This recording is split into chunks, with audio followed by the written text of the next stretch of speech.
Greetings, this is Cindy Zickman with a backstory for my memoir, Bootstrap. This piece was published by Pink Panther magazine in March 2021. It's called Dragons Live Forever. I built an altar in my spare bedroom's closet to honor the objects that I cherish. They're not valuable, but precious for their connection to a journey taken long ago. Years before, I had attended a talk by Arlene Bloom, the leader of an all-women's mountaineering expedition in the back of a North Face outlet in Palo Alto, California. Her book, Annapurna, A Woman's Place, was the kind of book that seeps into your psyche, takes over your thoughts, and creates a yearning deeper than the night. The book challenged the prevailing attitude of the times that a woman's place was in the home. As the author wrote about the perils of hiking an avalanche-ridden trail, her stories of hard-earned success gave me the strength that I sought. In 1986, I was the first female hardware design engineer at 3Com, a Silicon Valley networking company. I had finally earned a place in the male-dominated profession, and it felt like I had climbed a mountain. Each page of Annapurna spoke of the physical and mental challenges 13 women overcame on one of the world's highest mountain peaks. I wanted to experience the Himalayas firsthand, so I bought a guidebook for trekking in Nepal and studied it with the fervor of an ardent adventurer. On a mountaintop temple near Kathmandu, Nepal, monkeys scurried across rooftops while sandalwood incense wafted through the crisp fall air and filled my senses with a calming aroma. A Tibetan man with high cheekbones and sparkling eyes smiled. I hadn't heard of Tibet until I bought an antique Buddha from the young man. The serene statue appeared as though it had no memory of the perils faced crossing the Himalayas to escape occupation by the Chinese.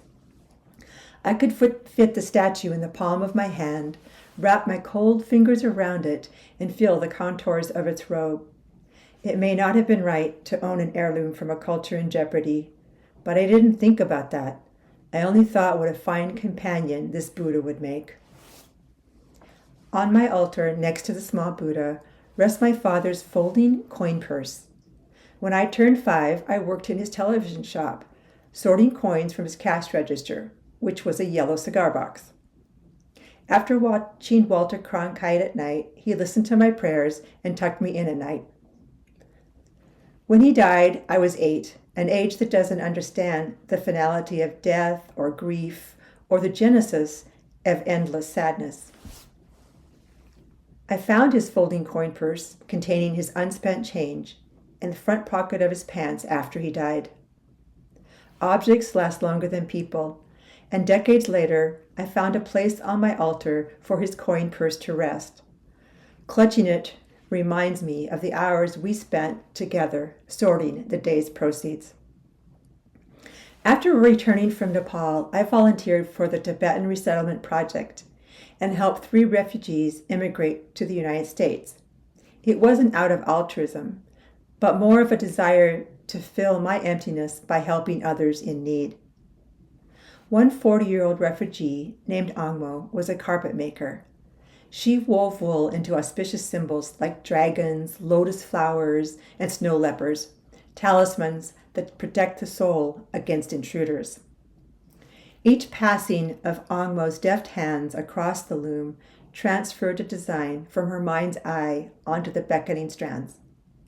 Sometimes a lock of her hair tumbled down and was captured in the design for eternity. Angmo made me a carpet with a dragon design, which now guards the door to my altar. Angmo attended Tibetan gatherings where long white scarves were blessed and then placed around each other person's shoulders like a stole. When it came time for her to move from our home, she gave me one of her sacred scarves, and it symbolized our connection to each other and to the greater Tibetan community. That scarf now rests on my altar. My mother's picture and the ring she wore every day rests in the folds of the white scarf that is fluffed to look like a cloud. The Montana agate has fallen out and the ring setting is empty, like a dead head on a spent rose.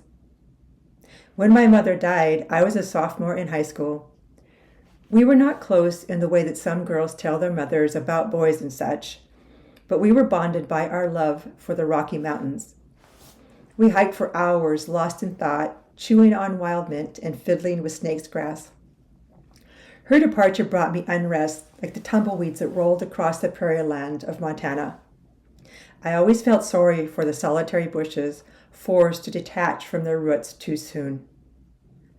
My altar contains memories of my wandering journey. It grounds me when I feel uncertain and reminds me that the future has always been uncertain, and yet things have worked out. When dark clouds threaten a grief storm, these sacred objects remind me of the brightness that I would never have known had my path been easier. It's only having gone through darkness that I know the full effect of brightness. Searching for peace, I've been to the rooftop of the world, finding hope in a stranger's smile, experiencing empathy in paying a favor, and joy in receiving a gift. My altar reminds me that I once was a child with a father and a mother, that a woman's place is where she wants it to be, and that extended families can soften a loss. My altar. It reminds me of who I am. And this is Cindy signing off. Thank you for listening. Bye.